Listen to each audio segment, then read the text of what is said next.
deuxième point, c'est maintenir les seniors dans l'emploi. Il faut également former les DRH. Là, on a lancé une grosse action là-dessus. Et puis, je vais terminer en parlant juste rapidement, finalement, du sujet le plus difficile, et c'est renverser les stéréotypes. Ce dernier thème, celui de la motivation, renvoie un petit peu à la question du management. Et là, on commence à arriver à des choses plus difficiles, et c'est complètement tabou. Ça, c'est quelque chose qui n'est jamais dit. C'est un peu compliqué pour quelqu'un de voir arriver tout d'un coup un futur collaborateur qui a facilement 10 années de plus en âge, et puis également aussi 10 années d'expérience. Bon, après, il y a un autre sujet tout aussi tabou au final, mais qui est celui de la rémunération. On ne va pas nécessairement toujours le dire très, très, très ouvertement, mais enfin, a priori, le salarié âgé, il va être plus cher. Et s'il est moins cher, motivation. Comment le motiver? Voilà, donc ça, ce sont des questions qu'il faudrait aborder de fond, directement, ouvertement. Ben, sinon, c'est par défaut que ça se règle. Et je renvoie à une étude extrêmement intéressante, plutôt un guide, mais que vous devez connaître. C'est quelque chose qui a été fait par le ministère belge du Travail il y a quelques années, mais ça reste extrêmement percutant. Les réponses aux stéréotypes concernant le travailleur plus âgé. Et il passe tout en revue.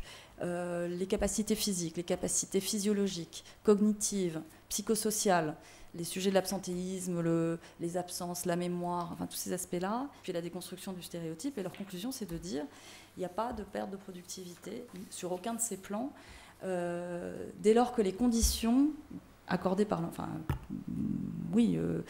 ménagées par l'employeur permettent à l'intéressé de s'adapter. Et puis, juste pour terminer sur les stéréotypes, plus largement, c'est important, et la HALD y veille, de veiller également à ce que dans ce qui est accessible au grand public, l'âge ne soit pas perçu comme toujours associé à l'inactivité. Les jeunes ne saisissent pas la HALD parce qu'il y a peut-être un certain fatalisme par rapport aux discriminations. Il y a une discrimination très forte faite par rapport aux juniors, c'est l'expérience justement. Et la plupart des offres d'emploi qu'on peut trouver, c'est minimum 1 an et demi à 2 ans d'expérience. Que faire des jeunes diplômés qui ont pour seule expérience maximum 6 mois de stage? On considère que l'accès au stage, c'est le premier problème.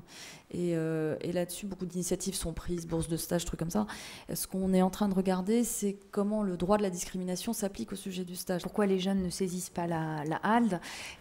C'est que toutes ces catégories ne sont absolument pas, et j'espère que nos interventions l'ont bien montré, ne sont pas objectives.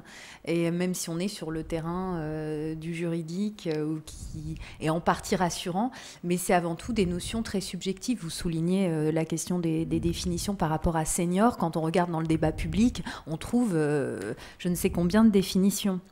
Et du côté et c'est vrai que le débat public sur les discriminations liées à l'âge est fortement focalisé sur l'emploi des seniors.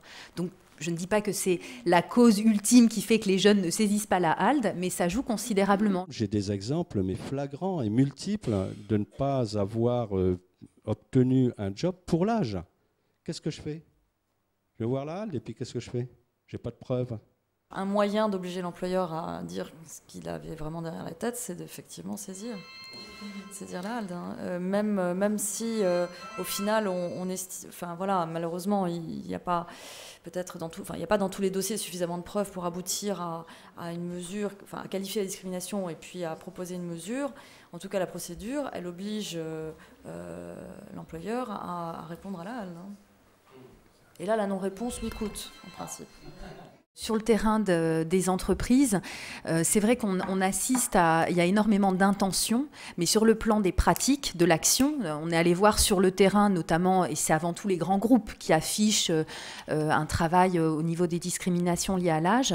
Et encore, justement, c'est un point qui me semble essentiel à prendre en compte dans ce débat sur les discriminations à l'âge, c'est de plus en plus le recours à la notion de diversité qui change la donne. On va vous parler de la diversité liée à l'origine, on va vous parler de la diversité liée au sexe, de la diversité liée au handicap, mais la question de l'âge était vraiment suscitait un malaise. Ce qui fait que, d'un point de vue méthodologique, moi je suis allée vers les entreprises en présentant la diversité, en tout cas en les questionnant sur la diversité dans l'ensemble pour après les amener vers qu'est-ce que vous faites concrètement en matière d'âge.